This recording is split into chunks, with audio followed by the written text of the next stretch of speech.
Magandang araw mga kaibigan. Bigyan natin ng reaction opinion itong post ang balita ngayon.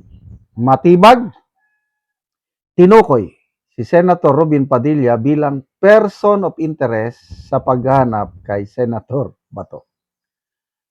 Lalong umiinit ang usapin kaugnay ng pagkawala ni Senator Ronald Bato de la Rosa matapos ipahayag ni NBI Director Melvin Matibag na si Senator Robin Padilla umano ngayon ang isa sa pangunahing person of interest na maaring magbibigay linaw sa kinaroroonan ni De La Rosa. Matatandaan ang madaling araw ng Huwebes nang makaalis umano si De La Rosa sa Senado matapos ang tensyonadong kaguluhan at napaulat na putukan sa loob ng Senate premises habang nakapailalim siya sa protective custody kaugnay sa posibleng ICC arrest warrant laban sa kanya. Sa isang panayam, diretsang sinabi ni Matibag, automatic po yan para sabi ko nga, kung meron pong unang-unang dapat tanungin na identify naman na si Senator Robin Padilla yung kasama.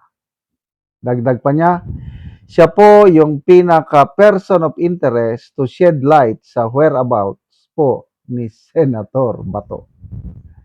Ayon kay Matibag, sumusunod lamang umano ang NBI sa direktiba ng Department of Justice kaugnay ng usapin. In the proper time, gagawin po natin yan. We are following instruction from higher up sa DOJ po. Yan ang pinaka-main coordination dito.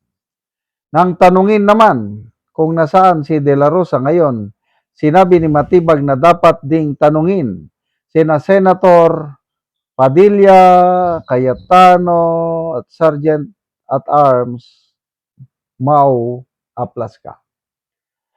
After noong commotion dyan sa Senate, yung putukan, ang kasunod, nawala na po siya. Nagbigay rin si Matibag ng kontrobersyal na payag hinggil sa umano'y posibleng layunin ng putukan noong gabing iyon. Sentimento ng aming mga ehente na maaring ang naging dahilan noong paputukan na yan ay para ma-divert at makaalis si Senator Bato. Nauna nang napaulat na nagkaroon ng lockdown sa Senado noong Miyerkules ng gabi habang nasa loob si De La Rosa. Makalipas ng ilang oras lumabas umano siya sa Senate compound. Sa ngayon, wala pang opisyal na pahayag ni na Senator Robin Padilla at Senator Alan Peter kaugnay sa naging pahayag ni Matibag. Okay. So, malala ko nung nagtago na si Senator Bato last year, ano?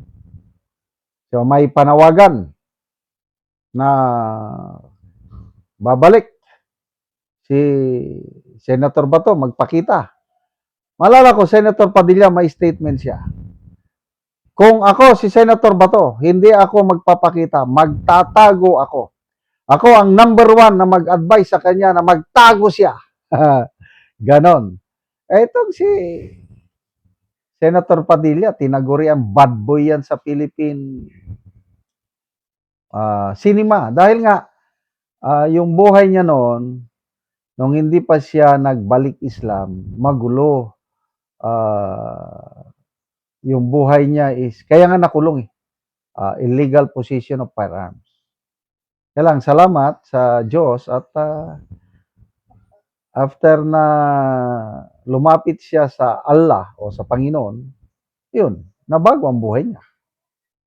Kaya saludo ako dito kay Senator Padilla. Number one siya sa balota ko noong 2022.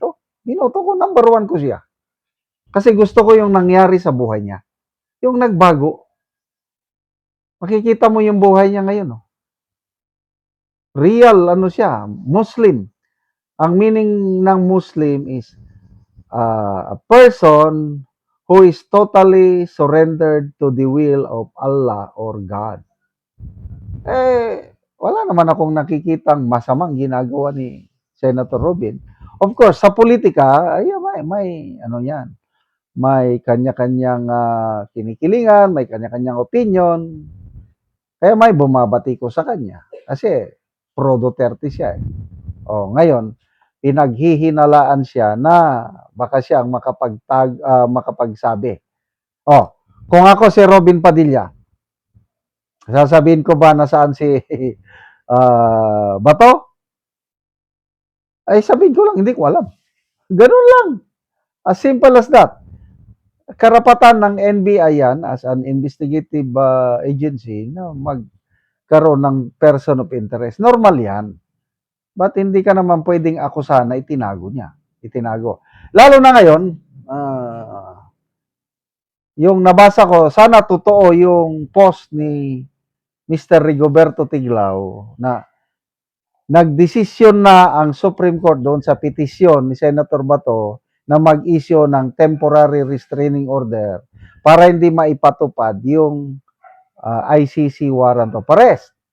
Ang desisyon, ganito, yung pagkasabi ni Mr. Tiglao, the Supreme Court did not issue a TRO versus ICC warrant of arrest because that arrest does not legally exist in the Philippines.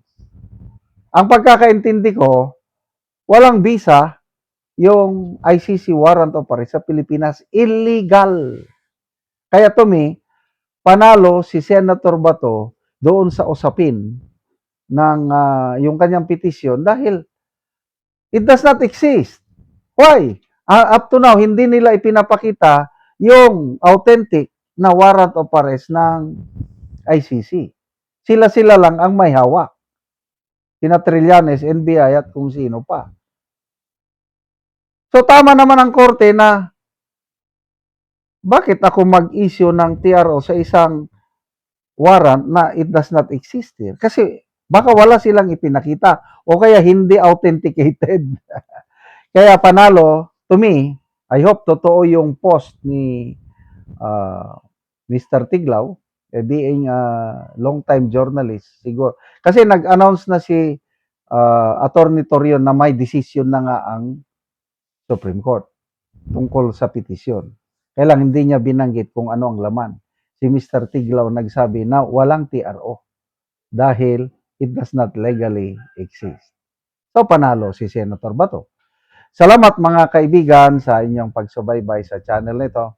Nakakatulong kayo ng malaki sa tribong talandig ng Bukidnon dahil ang sweldo natin sa channel nito is pantulong po sa tribo. Namimigay tayo ng libreng yero at pako para makapagpatayo sila ng mas maayos na tirahan. Panoorin nyo ang video na ito. Karon mo na ni ang atop sa matabangan na mo ugero nga mga karaan na gid kayo ang ilang atop. So kuan na gid nay mga buslot og tuluan na pod ni og muulan. So ila lang gani gibutangan na lang og habol para nga kung muulan dili kayo sila matuluan.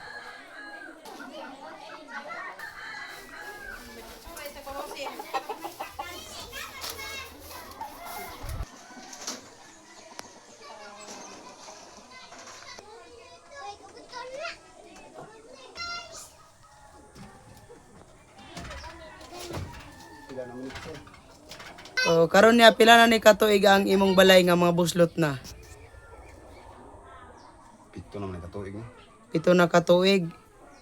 So dugay-dugay na gyud. Oo, so unsay kuan ngano man niya sa pito na katuig wala mo nakapalit og yero para lang nga mapulian ang inyong atop. Oh, tungod gid sa kalisod. Tungod sa kalisod, Nagamo sa rabya ta. Gamo. Adlaw ra og 200 ang adlaw kagid. 200 ang adlaw. So kuan lang gyud dito lang gyud sa pagkaon lang mataman. Pagkaon. Oo. So naa kay kuan niya kanang estudyante nga naga-eskwela pa karon. Na Naa. So pila ka buok imong estudyante? upat. Upat. So kulangon pa gid ang tag 200 nga adlaw nimo. Ulang gyud. Oo, so walay na budget para sa yero. Wala gyud. Oo. No nga gitabangan ko ninyo. Oo. Nakatupra gid ko sa akong sinya. Pila na katuig. Oo. Salamat po sa nagtabang sa kuha. Oo, lagi. Nga dili na kaya maulanan. Di na gyud. Asa man imong asawa karon niya? Naglakas naglakaw man. Naglakaw siya. So ikaw lang ang naakaroon sa balay. So salamat kayo.